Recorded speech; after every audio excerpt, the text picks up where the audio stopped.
स्वामी महाराज की जय।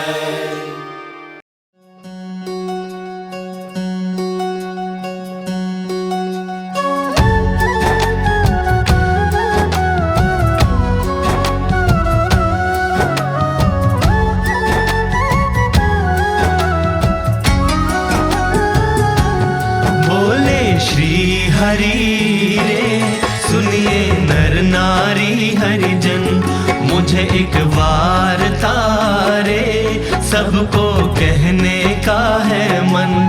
मेरी मूर्ति रे मेरे लोक भोग और मुख सर्व दिव्य है रे, वहाँ तो दर्शन की है रीत। मेरा धाम है जिसका अक्षर अमृत नाम, सर्व सामर्थ्य रे शक्ति गुण से है अभिराम। अति तेजोमय रे रवि शशि कोटि वारी जाए, शीतल शांत है रे तेज की उपमा नव दी जाए। रहता मैं वहाँ रे द्विभुज दिव्य सदा साकार, दुर्लभ देव को रे मेरा कोई न पाए पार। जीव ईश्वर आदि रे माया काल पुरुष प्रधान, सबको वश करूं रे सबका प्रेरक मैं भगवान।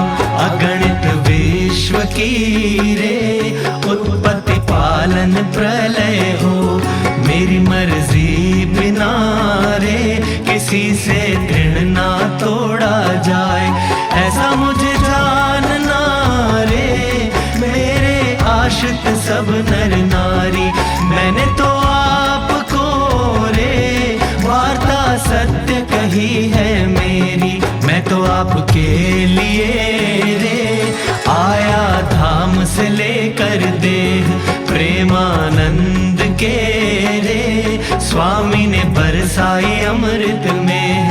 आगे सब सुनिए रे मेरी वार्ता परम अनूप, परम सिद्धांत है रे सबको हितकारी सुख रूप। सब हरि भक्त को रे जाना हो मेरे धाम, तो मेरा सेवन रे करो शुद्ध भाव से हो निष्काम। सब हरि भक्त को रे रहना हो मेरे पास, तो तुम छोड़ना रे मिथ्या पंच विषय की आस। मुझ बिन जानना रे अन्य मायक सब आकार, प्रीति तोड़ना रे मान के झूठा कुटुंब परिवार। करना पालन रे करके दृढ़ सभी मेरे नेम, होकर अति प्रसन्न रे धर्म भक्ति करेंगे क्षेम। बोले श्री हरि रे सुनिए नर नारी हरिजन, बोले श्री हरि रे सुनिए नर नारी हरिजन।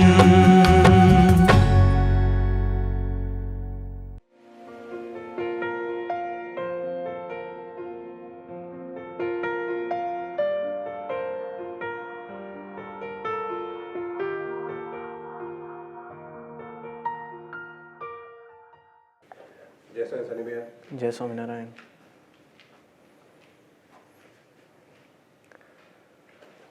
आप अपना परिचय और आपका सत्संग में आना कैसे हुआ, उससे शुरू। मेरा नाम राहुल भास्कर है और निकनेम सनी है, और वैसे प्रोफेशनली मैं इलेक्ट्रिकल इंजीनियर हूँ।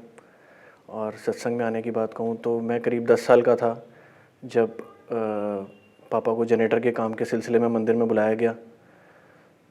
तो शुरू में तो पापा थोड़ा हिचक रहे थे मंदिर में आने के लिए, कि उनको था नया नया काम शुरू करा है और मंदिर के काम में पता नहीं कुछ बचेगा नहीं बचेगा, और उनके मन में ऐसी चीज़ आई और थोड़ा हिचक रहे थे। लेकिन फिर भी प्रभाकर अंकल ने उन्हें ज़बरदस्ती यहाँ खींचा, बुलाया और गुरुजी से मिलवाया, और फिर जब मिले तो उनकी वो सारी हिचक दूर हुई। उनको गुरुजी से मिलके बहुत अच्छा लगा, और गुरुजी ने उनको फिर बोला कि नेक्स्ट टाइम आप अपनी फैमिली के साथ आइएगा। फिर कुछ टाइम बाद में मम्मी पापा के साथ मंदिर आया। तो जब आप पहली बार मंदिर आए तो गुरुजी के दर्शन, कुछ मेमोरीज याद है आपको, कैसा लगा क्या?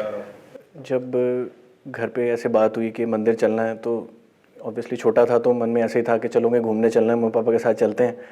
तो अपना तैयार हो गए मंदिर आने के लिए। फिर यहाँ जब आए तो गुरुजी को देखा, गुरुजी सोफे पे बैठे हुए कुछ पी रहे थे। तो उस दिन भी ट्यूसडे था, मुझे ये चीज़ ध्यान है कि ट्यूसडे था, और गुरुजी कुछ सोफे पे बैठे पी रहे थे। मैं गया, गुरुजी को जय स्वामिनारायण करा, और मन में ऐसा था कि गुरुजी क्या पी रहे हैं, मतलब ये क्या है इनके पास। तो मैं जय स्वामिनारायण करके ऐसे बैठ गया, और फिर थोड़ी देर बाद ही बस जस्ट मैं बैठा तो गुरुजी ने जूस पी रहे थे, गुरुजी ने वो सेवक को दिया और कहा ये इसको दे दो। तो वो जूस मैंने पिया, और पीते बस गुरुजी से एक अपनापन, एक लगाव सा हो गया, एक अटैचमेंट होगी कि बस मतलब यहाँ आना है, ये अच्छी जगह है, यहाँ आना है। अच्छा, ये किस ईयर की, कब की याद आपको? लगभग मैंने जैसे कहा मैं 10-1 साल का होऊंगा, 10-11 साल का, तो 95 के आसपास की बात है। तो उसके बाद जैसे आपका फिर धीरे धीरे आना बढ़ा होगा, आपने कहा जैसे जूस पिया आपको अच्छा लगा और एक जुड़ाव सा हो गया। तो उसके बाद जैसे जैसे जैसे आप बड़े हुए तो मतलब आप बेटर अंडरस्टैंडिंग है जैसे कहेंगे, और आपको समझ आने लगा होगा, तो आपको कैसा लगा? मतलब मैं ऐसा समझता हूँ कि जिस उम्र में खासकर मैं मंदिर में आके जुड़ा, तो मुझे जो एक, जैसे कहते हैं ना, गुरुजी से एक प्रोटेक्शन, एक सही डायरेक्शन में चलने की समझ मिली। एक मन में ऐसा रहने लगा कि मेरे किसी भी काम से गुरुजी दीदी का नाम ख़राब ना हो। ये मैं समझता हूँ कि एक बहुत बड़ी चीज़ हुई, क्योंकि जिस टाइम पे हमारा परिवार मंदिर से जुड़ा, उस टाइम पे घर पे एक बहुत ही लिबरल सा माहौल था। पापा जी, दादाजी दोनों ड्रिंक करते थे, घर पे नॉनवेज भी आता था, मैं भी खाता था, और मुझे पसंद भी था नॉनवेज। और मतलब मेरे को याद है कि गुरुजी ने कभी ऐसा नहीं कहा कि मंदिर आना है तो ये पापा को कहा होगा कि ड्रिंक छोड़ दो, या दादाजी को ऐसे कहा ड्रिंक छोड़ दो, या मुझे कभी ऐसा बोला हो नॉनवेज नहीं खाना, नेवर। मतलब कभी उन्होंने ये चीज़ नहीं बोली। लेकिन फिर मुझे ही एक बार ही ऐसा हुआ कि अब ये नॉनवेज नहीं खाना, मतलब इवन घर पे आया भी और मैंने खाने से मना कर दिया। और फिर ये देख के तो सब ने ही घर पे छोड़ दिया कि भाई अब ये नहीं खा रहा तो हम भी नहीं खाएंगे। और फिर धीरे धीरे पापा का ड्रिंक भी छूट गया। और मतलब मुझे ऐसा लगता है कि अगर ये चीज़ मुझे को सही टाइम पे ना मिलती, गुरुजी का साथ सही टाइम पे ना मिलता, तो आज शायद जिस तरह का माहौल पीछे से चलता आ रहा था और आज जो मैं देखता हूँ प्रेजेंट, तो शायद मैं कहीं ना कहीं भटक गया होता, कुछ गलत कामों में उलझा होता, और मतलब बहुत प्रॉब्लम्स में होता इस टाइम पे। फिर सत्संग में आने के बाद ही वरुण आया 96 में। फिर उसके बाद गौरी दीदी को गुरुजी ने मेरी सिस्टर बनाया। देन मेरी मैरिज हुई, और मेरी मैरिज की अगर मैं बात करूं तो उस टाइम पे जब मेरे पास मम्मी के थ्रू ये मैसेज पहुंचा था, मैं उस टाइम पे रद्दी सेवा में था, मेरे पास जब ये मैसेज पहुंचा कि ऐसे ऐसे मुकुंदा के साथ तेरा मैरिज का सोच रहे हैं, तो मेरे लिए एक बिल्कुल एक घबराहट सा, एक शौक सा हो गया था कि क्या हो, कैसे कैसे एकदम से सडनली, क्योंकि कोई प्लानिंग नहीं थी, कुछ नहीं था। तो बट मन में घबराहट थी, और इतने में ही गुरुजी का फ़ोन आ गया कि तू मंदिर आ सकता है, मंदिर आ जा। उस दिन मदर्स डे था। तो बस गुरुजी ने जैसे ही ये चीज़ बोली, मन में कॉन्फिडेंस आ गया कि नहीं, सारी टेंशन भूल जाओ, गुरुजी हैं पीछे, वो संभाल लेंगे। तो फिर आगे बात बढ़ी, दीदी से मैंने पूछा, मैंने कहा दीदी ऐसे ऐसे, जब मुकुंदा से बात होनी शुरू हुई तो फिर एक दूसरे को समझा, फिर बात हुई, तो हमने ऐसा सोचा था कि हमारी मैरिज बहुत सिंपल तरीके से होनी चाहिए, ज़्यादा हमें वो रिचुअल्स जो हैं ठीक है फॉलो करेंगे, लेकिन हाई फाई शादी नहीं करनी। तो ये बात जब ऐसे दीदी से करी मैंने, तो दीदी ने कहा कि तू चिंता मत कर, तुम्हारी मैरिज ऐसी होगी जो गुरुजी पे सब कुछ छोड़ दे और सब याद रखेंगे। तो फिर जब ये बात पेरेंट्स तक पहुंची तो उनकी ऑब्वियसली कुछ एक्सपेक्टेशंस होंगी या कुछ था, उनको ऐसा लगा कि नहीं ऐसे कैसे किसी को नहीं बुलाना, हम तो भाई ये सोचा हुआ ऐसा है। लेकिन फिर जब वो मंदिर आए, उन्होंने कहा नहीं हम गुरुजी से बात करते हैं। मंदिर आए, मंदिर में गुरुजी ने जब उनको समझाया कि भाई ऐसे ऐसे हम ये चीज़ सोच रहे हैं कि भाई सत्संग में सब सत्संगी आएंगे, और इस तरह से मैरिज का हम प्लान कर रहे हैं कि महापूजा होगी, अभिषेक भैया महापूजा करेंगे, और इस तरह से सनी की और मुकुंदा की मैरिज होगी। तो जब ये चीज़ आके घर पे मम्मी पापा मुझे समझा रहे थे तो मुझे बहुत अच्छा लग रहा था कि जो चीज़ मैं सोच रहा हूँ आज, अब पहले वो मना कर रहे थे, अब वही सामने से कह रहे हैं, तो मुझे हुआ कि हाँ बस यही चीज़ मैं चाहता था। तो फिर गुरुजी ने मेरे को 1-2 दिन बाद बुलाया कि तेरी वेडिंग का हम इनविटेशन नहीं, इंटीमेशन बनवाएंगे कि जितना भी तेरा बिजनेस सर्कल है या जो भी है वहाँ पे रिलेटिव्स में, तुम अपना वहाँ पे इंटीमेशन देना।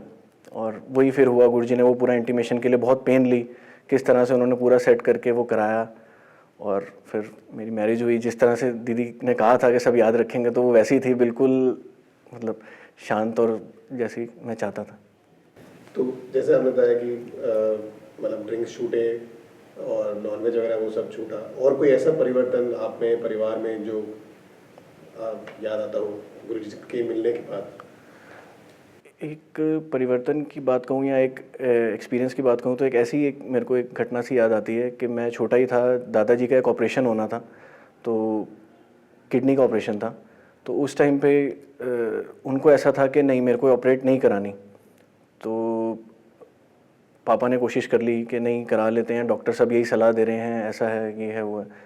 तो उन्होंने मतलब बहुत रिजिड से थे कि नहीं, मेरे को अपनी बॉडी के साथ कोई छेड़छाड़ नहीं करनी, जैसी है कोई नहीं, जब तक चलेगी चलेगी। तो यही बात क्योंकि हम मंदिर से जुड़ गए थे, तो आके पापा ने करी गुरुजी से। तो गुरुजी ने कहा कि नहीं, मैं एक बारी बात करूँगा बलदेव राज जी से, मेरे दादाजी का नाम। तो फिर कुछ टाइम बाद दादाजी को लेके पापा आए, फिर रूम में बात करी, और अब उनके बीच क्या बात हुई, जस्ट रूम से बाहर निकलते दादाजी ने पापा को कहा कि कब ऑपरेशन कराना है बता दो, मैं रेडी हूँ। मतलब जो चीज़ के लिए कोशिश करते रहे वो एकदम से गुरुजी के कहते ही हो गई। तो ये चीज़ें जुड़ती गई, जिसे कहते हैं ना, फिर हम मंदिर में आना और स्ट्रांग होता गया, बॉन्डिंग स्ट्रांग होती गई। तो मतलब नॉनवेज तो छोड़ो, अब घर से मतलब ओनियन गार्लिक सब बाहर हो चुका है। जी। आपने जैसे कहा कि उस समय शादी में डर था, और अब तो आपके एक बेटा भी है, तो तब देखो और अब देखो, तो आपको लगता है कि जो मतलब तो तरह से वो डिसीजन या अब वो पल है, और ऐसा कुछ नहीं हुआ है कि मैंने आपने मुकुंदा को परेशान किया है या आप परेशान हुए हो? नहीं, बिल्कुल भी नहीं। ये तो मतलब जैसे कहते हैं ना, घबराहट थी, और गुरुजी ने ही मतलब वो घबराहट एकदम कैसे गायब कर दी।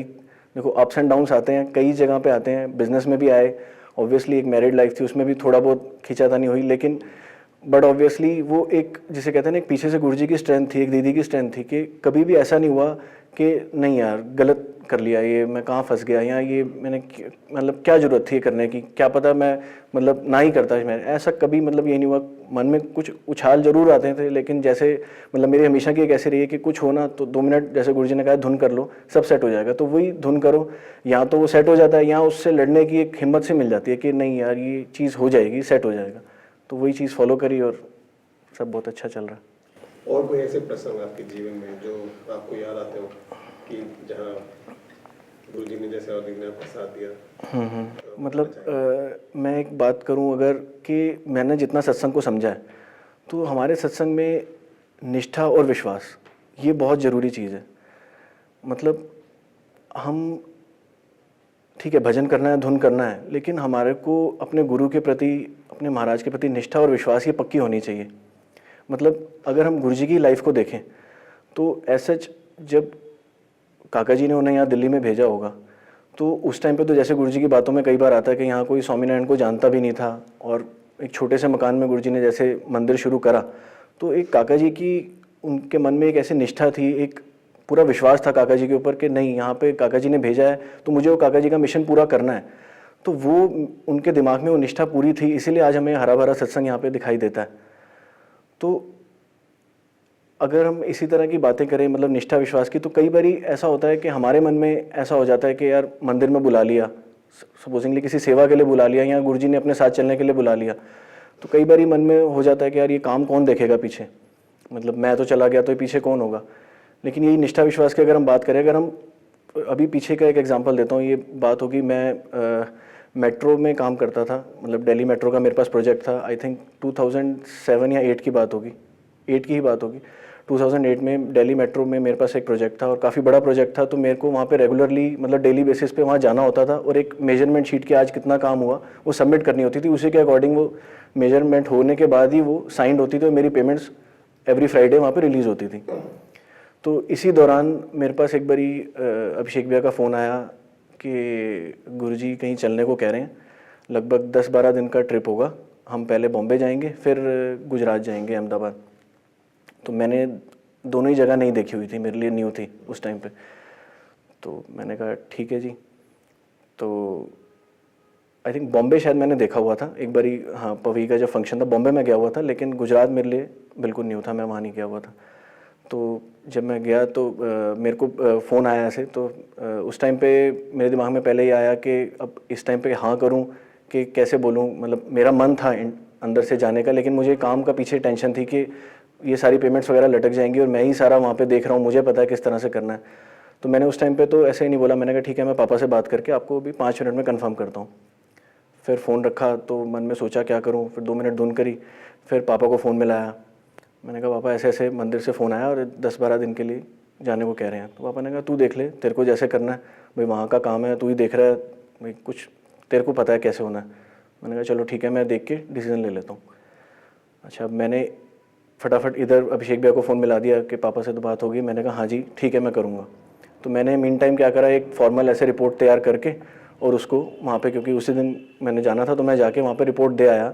तो उसने भी ऐसे जस्ट चेक करा और उसने उसमें कई सारी फ्लॉज निकाल दिए कि बहुत कमी है भाई इसमें, तो ये ऐसे नहीं है, ये इतना नहीं है, इतना नहीं है। तो और हमारे को नेक्स्ट मतलब पेमेंट मिलनी थी उसी शीट के अकॉर्डिंग। तो मुझे था कि अब यार ये लटक गया काम, ये मानेगा नहीं ऐसे। तो मैंने कहा चलो छोड़ो, कुछ भी है अब तो वहाँ हाँ बोल दी है, अब पहले वहाँ चलते हैं, उसके बाद देखेंगे आके, सब कुछ गुरुजी पे छोड़ो चलो।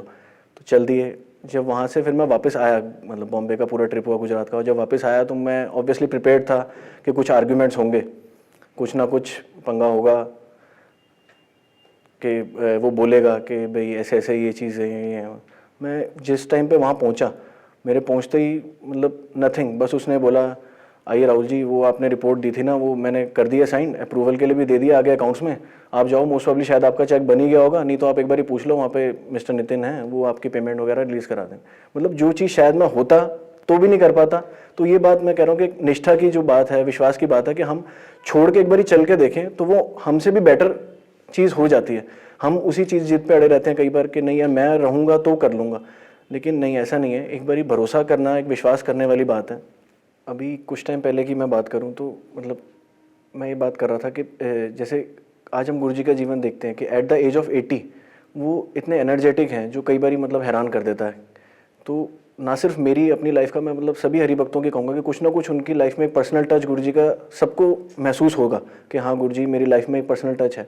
अभी कुछ टाइम पहले पापा का हार्ट का ऑपरेशन हुआ था, तो द मोमेंट मैंने गुरुजी से बात शुरू करी कि गुरुजी ऐसे ऐसे पापा के ऑपरेशन के लिए जा रहे हैं और उनका ऑपरेशन है, तो मतलब उसी टाइम से गुरुजी के कंटिन्यूस मेरे पास फ़ोन आने शुरू हो गए कि क्या हुआ, पहुँचे, डॉक्टर ने क्या कहा, क्या कह रहा है डॉक्टर, क्या रिपोर्ट्स आई हैं, क्या है। मतलब हर वक्त इतना, मतलब मैं डॉक्टर से शायद नहीं है जितना गुरुजी मेरे से बार बार ही पूछवा रहे थे कि हाँ क्या हुआ, क्या बोला डॉक्टर ने। और इवन जब, क्योंकि टाइम मिला था हमें लेट नाइट का ऑपरेशन का, तो लगभग मेरे ख्याल 10:30-11 बजे का टाइम होगा, तो उस टाइम पे भी गुरुजी ऐसा हो गए, एकदम रेडी हो गए कि मैं अभी आ रहा हूँ, मतलब हॉस्पिटल पहुँच रहा हूँ।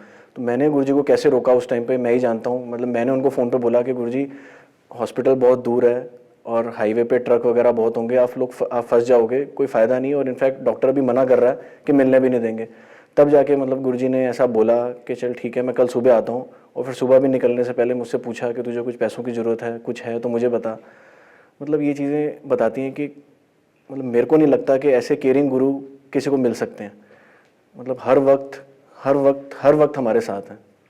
आपने बताया कि गौरी दीदी आप सिस्टर जैसे बनाया, तो उसका कुछ आप बताना चाहोगे कैसे हुआ और क्या?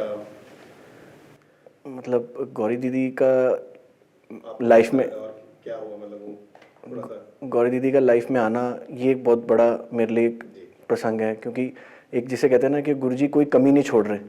मतलब एक सिस्टर की कमी वो गुरुजी ने गौरी दीदी को भेज के पूरी कर दी। तो ये एक बहुत बड़ी चीज़ है। मतलब कई बार ऐसे सोचते थे कि हाँ भाई एक सिस्टर हो, तो एक तरह से जिसे कहते हैं ना एक रियल सिस्टर मिल गई गौरी दीदी के रूप में। मतलब हम भी राखी पे आते हैं, सारे रिचुअल्स फॉलो होते हैं, तो ये एक बहुत बड़ी चीज़ है जो गुरुजी ने बहुत आसानी से दे दी। अभी जैसे आपका काफ़ी इन्वॉल्वमेंट रहता है, काफ़ी सेवाओं में आप शिकागो भी गए थे जी। और वहाँ जैसे उसका कोई आप बताना चाहोगे, क्योंकि आप पहले एक जो प्री टीम जिसे कहते हैं, प्री टीम में गए थे जहाँ आपको वहाँ का सेवा का मौका मिला, उसके बारे में आप कुछ? वो भी एक नया एक्सपीरियंस था। मतलब फ़ॉरेन में एक्चुअली जब मैं फ़र्स्ट टाइम गया तब भी गुरुजी के साथ, गुरुजी दुबई लेके गए थे आफ्टर माई मैरिज। अब जब गए तब भी गुरुजी के थ्रू ही वहाँ पे पहुँचे। तो वो भी एक लाइक ड्रीम था कि हाँ भाई यूएस जाना और यूएस में जाके 1 महीना स्पेंड करके वहाँ पे सेवा करनी। मतलब वहाँ का एक्सपीरियंस एक अलग ही था कि हम लोग जिस तरह से वहाँ पे दिनकर अंकल के ग्रुप में और वहाँ के यंगस्टर से सारे घुल मिल गए थे, तो वो उसी तरह का माहौल था जैसा हम लोग सेवा के टाइम पे यहाँ पे हमें देखने को मिलता है। मतलब कुछ फ़र्क नहीं, वही हम लोग उसी तरीके से चल रहे थे कि हाँ भाई अब हमारे पास एक डेडलाइन है, इस डेट तक हमारा फंक्शन है, हमें ये तैयारी रात को करनी है, ये दिन में करनी है। उसी तरह से हम लोग वहाँ पे कर रहे थे। तो एक बहुत ही जिसे कहते हैं ना अलग टाइप का एक्सपीरियंस था। यहाँ पे कई बार हमें ऐसा होता है कि हमें बाहर के लेबर सपोर्ट मिल जाती है तो हम काफ़ी रिलैक्सड हो जाते हैं, चल ठीक है ये काम इसको दे दिया हो गया। वहाँ ऐसा नहीं है, वहाँ बिल्कुल ग्राउंड वर्क ज़ीरो से लेके हमें ही सारा कुछ करना था। इवन कभी एज अ कारपेंटर हम बन रहे हैं, कभी हम एज अ प्लम्बर बन रहे हैं, कभी हम एज अ ड्राइवर बन के वहाँ पे सामान की शिफ्टिंग कर रहे हैं, और स्टेज लगाना है तो हम लगा रहे हैं, ऊपर लाइटें टांगनी है हम लगा। मतलब वहाँ बिल्कुल ग्राउंड ज़ीरो वाला काम था, क्योंकि वहाँ उस तरह की स्पीड से काम होते हैं कि लेबर है ही नहीं और आपको काम करना है सारा कुछ। तो वो एक एक्सपीरियंस था जो गुरुजी ने करवाया, और मतलब वो एक लाइफ टाइम जिसे कहते हैं ना याद रहने वाली मेमोरी मिल गई है। अभी जो आपके जैसे साथ के लोग हैं और आप जैसे आप यंग हो, अभी जो सत्संग परिवार भी है, आप देखते हो आपकी एज के भी काफ़ी लोग हैं और आपसे बहुत छोटे छोटे लोग भी बहुत आ रहे हैं, तो अगर उनके लिए आप कोई संदेश देना चाहोगे तो आप क्या कहना चाहोगे? मतलब मैं ये कहना चाहूँगा कि हम लोग कुछ ना करें, हम लोग सिर्फ सिंपल यहाँ गुरुजी के पास आके बैठते हैं ना, तो एक पॉजिटिव वाइब्स जो हमें वहाँ से मिलती हैं, हमें एक देखने को मिलता है कि गुरुजी अपनी लाइफ में डेली रूटीन में कितने डिसिप्लिन्ड हैं, कितने प्लान्ड हैं, कितने वेल टू डू हैं, और कितना मतलब काका जी इस कॉन्शियसनेस में रहने वाले हैं। मतलब ये चीज़ें सहज उनसे लेने जैसी हैं जो मैं समझता हूँ। मतलब आप कोई भी एग्जांपल ले लो, कुछ भी ऐसा सोच लो कि गुरुजी बहुत थके हुए हैं, आप उनके पास कोई प्रॉब्लम लेके अपनी पहुँचो, तो कभी गुरुजी ने ऐसा नहीं कहा कि आज मैं थका हुआ हूँ, अभी मैं कुछ डिस्कस नहीं कर सकता, कल बात, नेवर। मतलब ऑलवेज अवेलेबल हैं हमारे लिए। और उनकी आप मतलब डेली रूटीन में देखो, कभी भी वो सोएं, उनका उठने का टाइम फिक्स है, वो सुबह एक फ़िक्स टाइम पे उठ जाते हैं। कभी किसी को ये नहीं देखने को मिलेगा कि आज गुरुजी लेट उठ रहे हैं। वंस इन अ वाइल कभी उठे लेट, उसके बाद लेकिन गुरुजी का एक फिक्स्ड है रूटीन कि हाँ उस टाइम पे गुरुजी ने उठना है। और कोई बड़ी से बड़ी प्रॉब्लम आ जाए तो गुरुजी के मुंह से हमेशा यही निकलते सुना है कि चलो धुन करते हैं, महाराज सब सेट कर देंगे। मतलब ये फिर वही निष्ठा और विश्वास वाली बात है कि गुरुजी हमेशा धुन पे बहुत जोर देते हैं कि नहीं हमें धुन करना है, महाराज सब सेट कर देंगे। तो मतलब कमिंग जनरेशन के लिए कह लो या सब कह लो, जैसे आज छोटे छोटे बच्चों को देखते हैं ना, हम वो मंदिर में आते हैं और गुरुजी उनको एक लॉलीपॉप दे देते हैं और वो अपनी लॉलीपॉप लेके बैठ जाते हैं, और इसलिए गुरुजी उनको लॉलीपॉप देते हैं ताकि वो मंदिर आते रहें। तो ऐसे ही मैं समझता हूँ हम लोग भी ऐसे ही हो गए हैं कि हम आते हैं अपनी लॉलीपॉप लेने के लिए। जैसे कोई आएगा कि मेरा काम ठीक नहीं चल रहा, कोई आएगा मेरी पढ़ाई ठीक नहीं चल रही, कोई कहेगा कि मेरी घर की प्रॉब्लम है, और गुरुजी भी वो लॉलीपॉप दे देते हैं, मतलब उसका सॉल्यूशन पकड़ा देते हैं और हंस के सब कुछ सेट हो जाता है और हम वो लॉलीपॉप लेके चले जाते हैं। लेकिन अब मेरे को लगता है वो टाइम लॉलीपॉप से आगे बढ़ने का है। मतलब हमें वो चीज़ छोड़ के हमें अपना जीवन इस तरह से जीना चाहिए कि एक जिसे कहते हैं ना हमारे वर्तन से गुरुजी को एक हाश मिले, एक सुकून मिले कि हाँ भाई जैसा मैंने उम्मीद करी थी इससे, मैं इसके लिए जो करना चाहता था वो मैंने इसको दिया और इसने वो चीज़ एक्सेप्ट करके वो चीज़ फॉलो करी। तो मैं चाहता हूँ, मतलब मुझे ऐसा लगता है कि हमारा असली जैकपॉट लगेगा जो गुरुजी हमें देना चाहते हैं इन रियल। अदरवाइज ठीक है लॉलीपॉप तो मिलती रहेंगी, लेकिन इसमें उलझे नहीं रहना, हमें इससे आगे बढ़ना। जैसे आपने भी बोला कि भाई हमारा जैकपॉट लगना चाहिए, तो एक तो चीज़ आपने बताई कि हाँ भाई वो ऐसा आपको क्या लगता है कि हमें कर लेना चाहिए कि इस मेन वही है कि निष्ठा और विश्वास, हमें गुरुजी पे निष्ठा विश्वास रख के सब कुछ उन पे छोड़ के, मतलब जो वो कहते हैं सिंपल हम वही फॉलो करें ना। कोई मैंने जितना अपने लाइफ का सत्संग देखा है, मतलब मैंने नहीं कभी ये सोचा कि गुरुजी ने ऐसा बोला हो कि इतने मंत्र पढ़ने हैं या इतनी प्रदक्षिणाएं करनी है या वहाँ होके आना है। हमारा यहाँ पे उस टाइप का सत्संग है ही नहीं। हमारा तो सिंपल यही है जो गुरुजी कहें वो करना है। तो गुरुजी क्या कहते हैं? गुरुजी यही कहते हैं हरि भक्तों का अभाव नहीं लेना, भजन करना है, धुन करनी है, प्रभु पे हमेशा बल मतलब होता है कि प्रभु ही सब कुछ करेंगे। तो वही सिंपल बेसिक चीज़ें हैं, यही सत्संग में शुरू से देखी हैं, यही पकड़ने जैसी हैं कि आज अगर हम इनको सच्चे दिल से पकड़ के चलेंगे तो अपने आप सब कुछ मिलता ही जाएगा और मिल ही रहा है। तो यही चीज़ें हैं।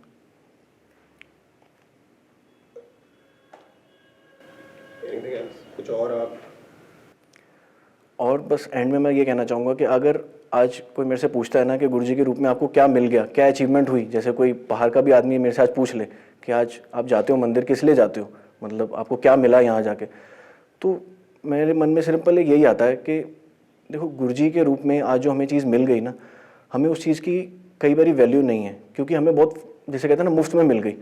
आज अगर इसके लिए हमने काफ़ी तप करे हो, कुछ करा हो ना कि हाँ यार मैंने इसके लिए इतना कुछ पेन लिया था तब जाके मिला, तो हमें उस चीज़ की कदर बहुत होती है। लेकिन आज हम गुरुजी को देखें तो आप गुरुजी को एज अ फ्रेंड सोचो तो आपके बेस्ट फ्रेंड है वो, आप उनसे जाके कोई भी बात, कैसी भी बात शेयर कर सकते हो, कभी वहाँ से वो नहीं होता। आप गुरुजी को एज अ गाइड सोचो तो ही इज़ द बेस्ट गाइड, मतलब आपको ऐसी गाइडेंस कहीं से नहीं मिल सकती।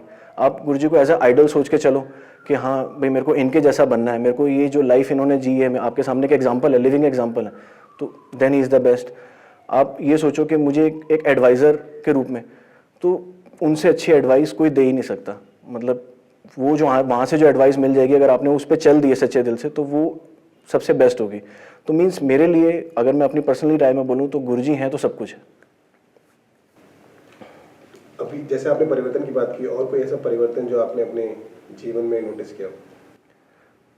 जी हाँ, परिवर्तन की जहाँ तक बात है तो एक मेरे को छोटा सा एक प्रसंग याद आता है अपना ही, कि 31st की नाइट का प्रसंग है ये।